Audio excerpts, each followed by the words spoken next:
Flop, totally, 100% okay. And I'm saying that because once you start to accept, then you start to catch.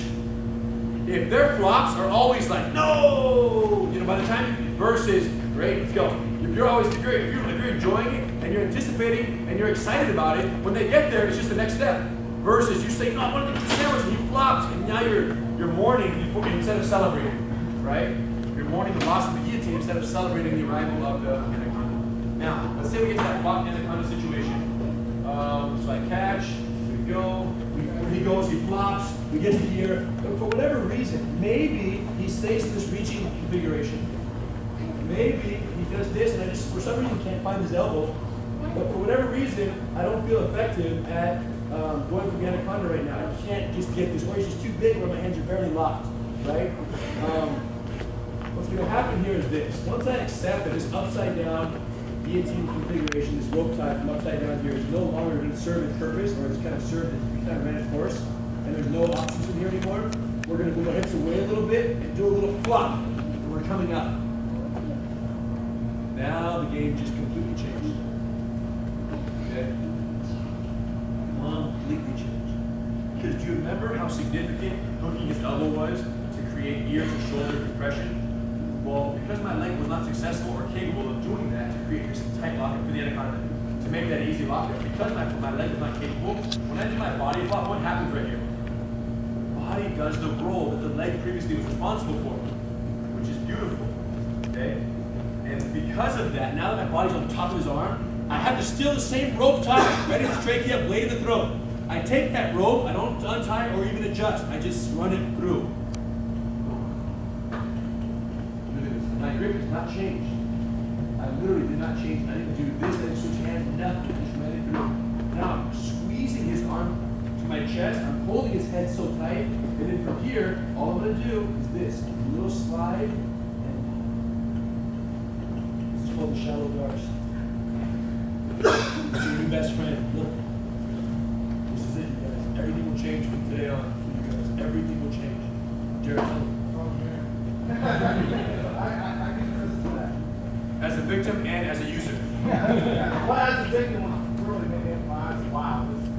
Jared's a big guy, and he came to touring through some private classes a few weeks ago, and runs a CTC in Springfield, outside of Springfield, Jackson. The guy was wrapping his neck, and he's has big guy shoulders and neck, so he doesn't typically get darsed at will by his training partners because he just shoulders. People will go in and they'll be like, see that? They don't get this.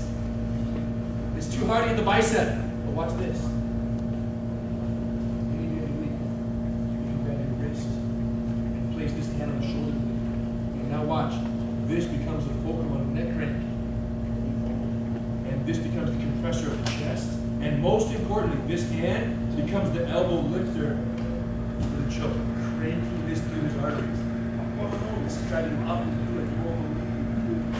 And look how that makes so much sense. If you just look at the circumference of my arms, this is the shallow darts, meaning I'm not grabbing it deep, I'm grabbing it shallow. But it also makes a much wider wrapping opportunity.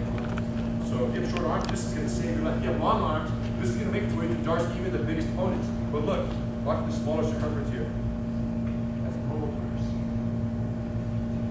That's pretty small. That's pretty small to wrap the person in there and their arm and their neck and squeeze. So unless you have long arms like mine, you're barely getting this right here. And if you are, it's probably like this. Anybody who's done darts before gets that barely darts, where they're just barely on their bicep, and as soon as you get some juice on it, you know it's going to go. And it's just a matter of time before it pops off. Well, guess what? The only darts on a bicep that is legit is this one. If you don't get the full deep hook, because now it's not going to pop off. But that means the circumference from here even gets smaller. This is super difficult to get. But here's what's really cool about this. Watch how the fingers can get.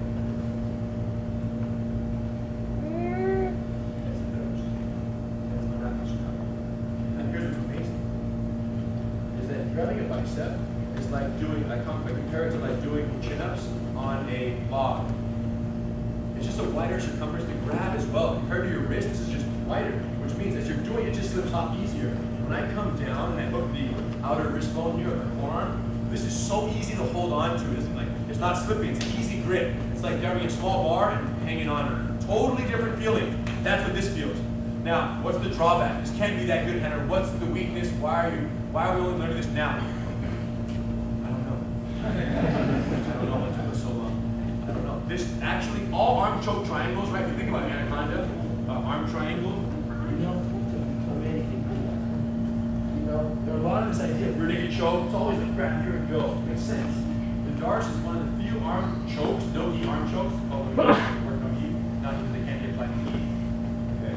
So it's one of the few arm chokes, gi-less arm chokes that you can do where it doesn't have anything here. You do this, it cranks. I thought when I first created and started doing this, I thought that the drawback was going to be that Chet's head could slip out because the circumference was so wide on the rack. So if I have the rope tied and I run the rope through and I do this, remember I told you, never advance during tension. So if Chet's ripping his head back right now hard, I'm not going to go chill it. The minute his neck complaces for 1 second, I go to this. Like this, my grip. Now right now, it looks as though his head might just slip out. You guys slip it out? Didn't feel that slipper out of me. Right? Because the minute you did that, it actually choked you more because you became in the choke. It's almost like you went from resisting the choke to trying to slip out. Similar to the guillotine. You try to pull your head out. It gets worse. Because what if I do with my elbow? I'm trying to crank his neck in. And ironically, even if I were to get a full lockup on Chet right now, let's get a full deep bicep lock. Watch. Watch where my arm touches his neck. It's more on his neck. You see that? It's on his neck. Versus, watch this. Now where is it? The crown of his head. Where do I have more leverage to rend his neck? On the crown. You see how beautiful this is? It's good in so many ways. Wider circumference, easier grip, better crown control, and therefore leverage on the neck, chest compression, and this little lifting fulcrum, this guy, when I lean and lift it, it's so ridiculous, you guys. I wish I could choke all of them. You can feel what Chet is now feeling and respecting, and Jared, the rest of you proud of this. Okay? It's too ridiculous. The only way this gets better than what you just saw, so now you guys are a little confused. You're like, wait a minute, are you suggesting that we should not even go to the full lockup when we shoot through? Should we just settle for the shallow even if we can reach the full lockup? Because of the implications that were made regarding the crown and the ability to bend someone's neck and really compress.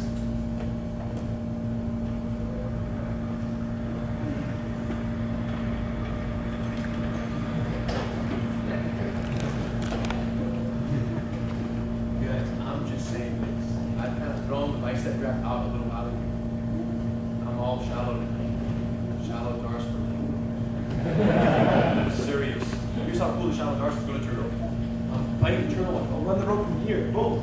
Look, shallow Darce is already locked. I crank his head, he rolls. When I land, I don't have to adjust. Shoulder blade. Darces that for most of you were not part of the arsenal. Because big arms, big opponents, short arms, hard grab, hard to get that position and wrap it up. You don't know how to tie the rope very well. All reasons it just wasn't part of the arsenal. This is going to change everything. The availability goes up 10 times what it was before for you guys. And again, training partners will test that. Guys who've never been Darcy in their lives, I'm Darcy. But training partners of the academy, they're just saying, kind of, no one's ever touched me because I'm a bigger guy and I'm pretty aware. But you just, it felt like your arms were a foot and a half longer than everybody else's arms. Because I was doing this versus this. So you didn't expect pressure from this, is what I'm saying. Now, what I told him later was, bro, I wasn't even on my bicep. He said, what? Where were you? I said, I was way out here. So he was blown away because you can't see it behind your head. You don't even know what the lockup is until someone shows you. And he was blown away and he loved it. I was going to finish the sentence, which is the only way the shallow Darce gets more painful, more compression, more squeeze, is if I entangle one of Chet's legs. Okay? So let's say that we're here and we are in the anaconda, so we're going to do that. We're going to do a guillotine, he's going to flop, right? We're going to get to here. We need to practice the Darce get-up, right? So from here, we're going to have our upside-down guillotine grip. We're going to do a little leg whip, and just in one fell swoop, take your legs and throw them towards his legs, and go to your knees. Just do a hip flop. It's pretty easy. Just use his neck for leverage. Once you get there, take the rope. What do? Run it and curl it. Pull your heavyweight check. I feel tension in the rubber band. Guess what? I don't do anything. I wait, I squeeze him right here. Sitting low because I don't want to get rolled this way. So I'm sitting down in that. Roll me back. I'm so low, he's not going to be able to roll me. Now watch. When I feel ready to wipe this hand, literally, it doesn't even change. It just,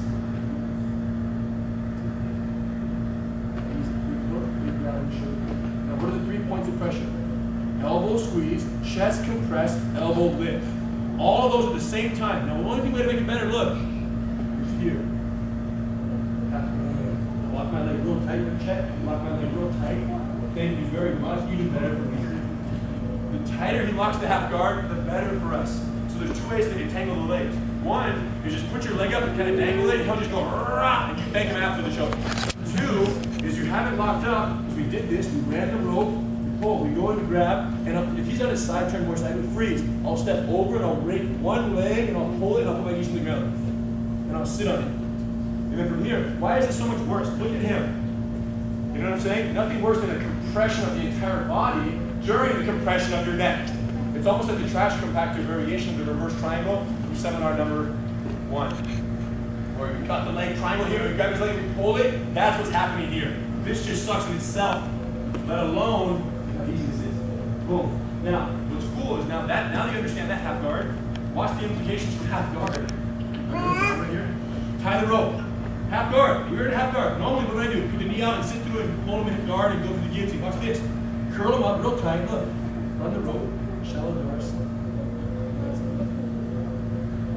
From half, I just run the rope because it's such a long arm reach now that I don't got to get to my bicep. It's harder to do, especially if you have an underhook. But I'm able to lock the rope now, even with an underhook. He has an underhook, and I can still lock him. He's done. That's crazy. There's no Dars with an underhook in place. It's just hard to get your bicep.